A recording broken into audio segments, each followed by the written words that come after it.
I'm a longtime resident of Durham Region in Toronto. I've been here for 20 years. I'm not the typical Green Party candidate. I'm a marketing director for Dell. I've been there for 12 years. Why am I running?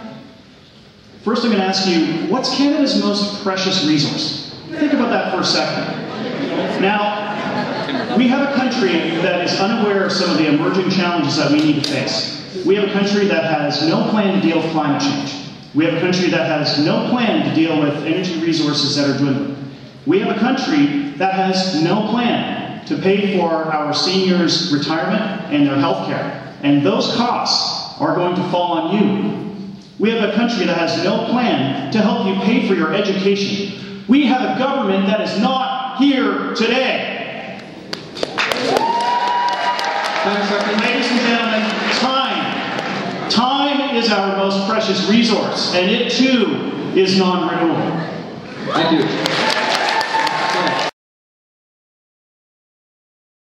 We have the largest deficit in Canadian history, and here's how the Green Party of Canada would pay it off quicker than any other party while still meeting our platform. We would increase the corporate taxes, which have been shown to not create jobs. We would introduce carbon pricing and reduce income taxes and introduce income splitting today.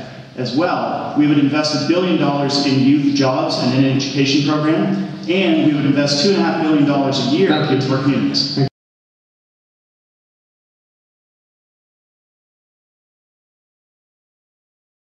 The Pickering Airport has been going on since 1972, believe it or not. They've expropriated thousands and thousands of acres of land that's sitting there doing nothing. Our plan would be to stop the airport cold and repurpose the land for various purposes, including agriculture and parkland. The way that we would actually get that done is by investing in a high-speed rail corridor between Windsor and Quebec, which would eliminate the need for air travel in this region. Thank you. So first off, I'm going to disappoint you. The Green Party of Canada actually discourages marijuana use, and we're the only party that's actually put dollars in our platform to do so. Now, having said that, the policy of criminalizing marijuana is a failed policy. It's just been as bad as alcohol prohibition. It doesn't work. What's actually happening is it's fueling organized crime and it's fueling dangerous grow-ups. It's distorting resources from our police communities that could be used for more effective manners. Given that the World Health Organization does not see the health effects of marijuana to be any more dangerous than alcohol or cigarettes, the appropriate choice is to regulate it and tax it as a controlled substance like those. Great, thank you very much for your question. What's happening in Libya today and what's happening in Egypt and what's happening across the world is actually a consequence of our addiction to fossil fuels. Our addiction to fossil fuels have fueled dictatorships across the globe, and we are now dealing with the ramification of that. The Green Party of Canada believes in strengthening our humanitarian peacekeeping efforts. Canada is now 69th in peacekeeping. We invented peacekeeping.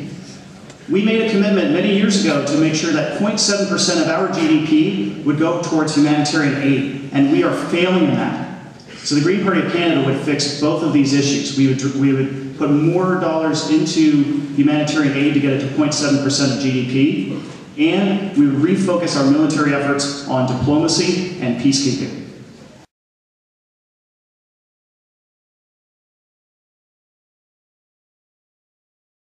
There were a lot of questions in there, so I will try and cover them. What I heard was, how do we respect our democratic institutions internally and externally?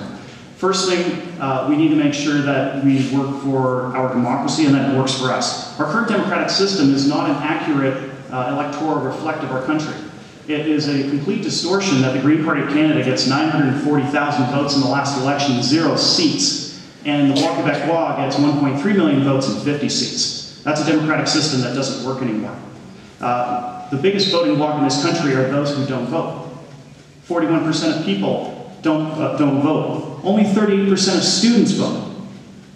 That's something that needs to be fixed and needs to be addressed. The Green Party of Canada would introduce measures to get proportional representation, which would more fairly, accurately represent our voting. And then we need to ensure that we respect the external community. Canada is now known as the fossil when it comes to climate change. We have lost our reputation on climate change. We need to fix that. Thank you.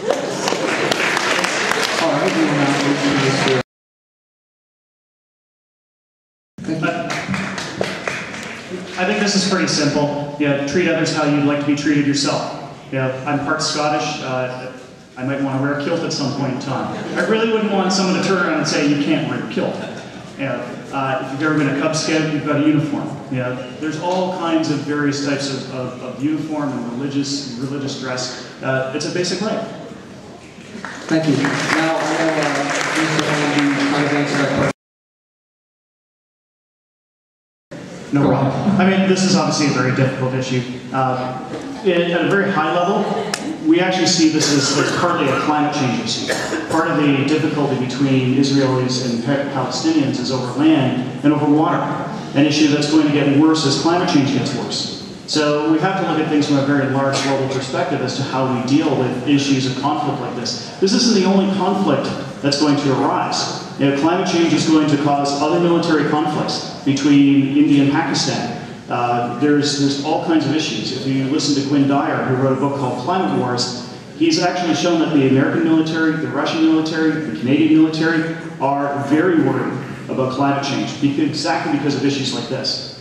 Now, what we would do for Israeli-Palestine would be to ensure that we help them find an honest broker that can help them work through and develop peace. And we would make sure to involve the Arab nations and community in building those relationships. Thank you.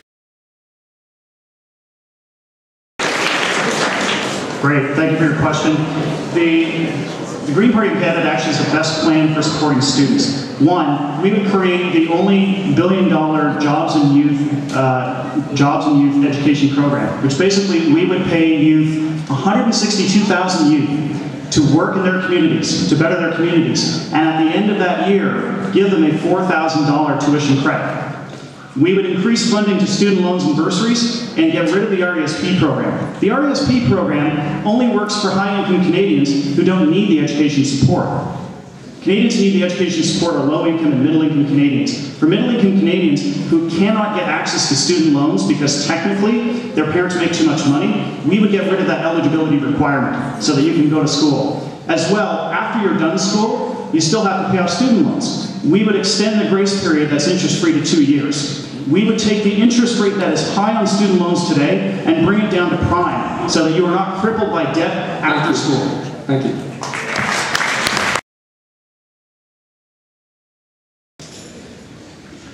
Well, as I started off, I said time is our most precious resource and it's non-renewable. I want you to think about one more thing. There's a theory of crime prevention called the broken windows theory of crime, which literally says that if you allow a community to fall into disrepair, literally if there are broken windows and graffiti, it becomes a magnet for more serious crime because it sends a signal that no one cares. The same thing happens in our democracy.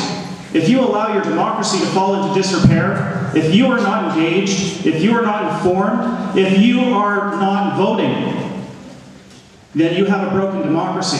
And you get the kind of behavior that we have in our politics today, where lobbyists come first, where MPs have contempt for Canadian citizens, and people don't show up for debates. So please take the time to get informed, get engaged, and please get out and vote. Thank you.